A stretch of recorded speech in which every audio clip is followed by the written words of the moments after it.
NBA's Golden State Warriors announcing today the sudden death of their assistant coach, Dejan Milojevic. The team saying Milojevic died from a heart attack after suffering a medical emergency during a private team dinner last night in Salt Lake City.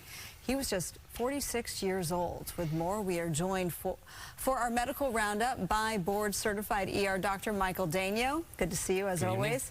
This is really scary. 46 years old, he has a heart attack, he's eating dinner. If you're in that situation, as a bystander, what are you supposed to do?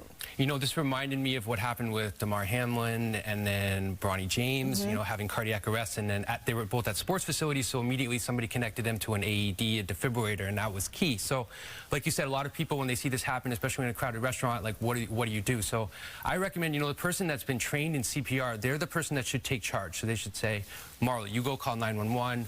Alex, you see if you can find an AED defibrillator, and then the one that's trained immediately start CPR after checking for a pulse. Sometimes it's hard to tell. Do I feel one? Do I not? It's always better to err on the side of caution and start the CPR because you want to get that heart pumping the blood to the important organs of the body as soon as possible. That's critical.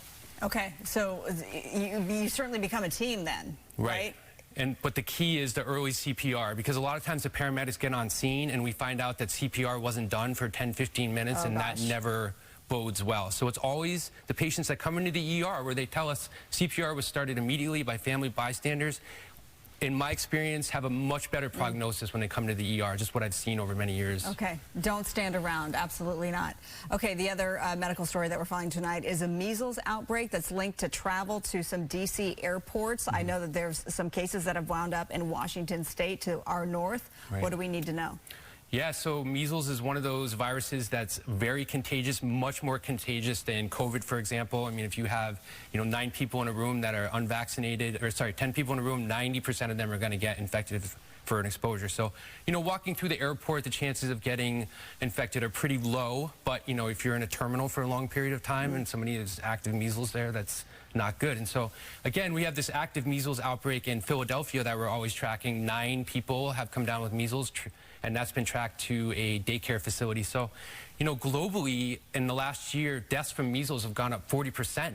And that's corresponded to a decline in vaccinations. So I suspect we're going to be hearing more of these stories where you have an outbreak at airports and daycare centers, across the country. Yeah, it's the MMR vaccine. Right. And in what I was reading, there has been a decline in vaccinations ever since the pandemic. Right, that's unfortunately. Also, yeah, okay.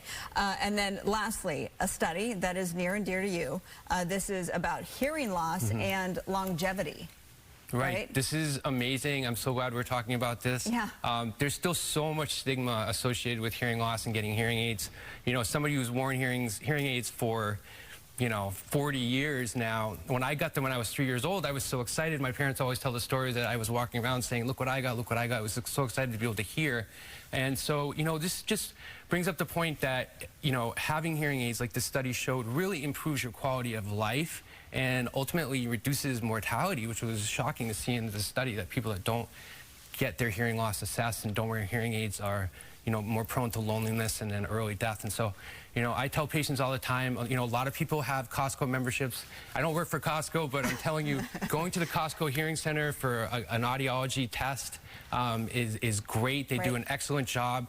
The hearing aids there are high quality, low cost, and they'll really change your life. Well, thank you for sharing something so personal, and the fact that you do wear a hearing aid. I didn't know that it's been since you're 3 years old. Since 3, yeah. It's so sad that there's a stigma. I mean, 40 million people deal with hearing loss, and the vast majority don't wear hearing aids. It's absolutely shocking. I mean, people are much more likely to get, their vision corrected, to wear glasses, wear contacts, but, hearing loss and hearing aids is definitely lagging in that department for sure. So. And especially because we always have AirPods in or what have you. I'm sure that's doing a number on our hearing as well. So okay, well, appreciate that little personal note there to end on. Thank you. Thanks so much. We'll end that stigma. All right.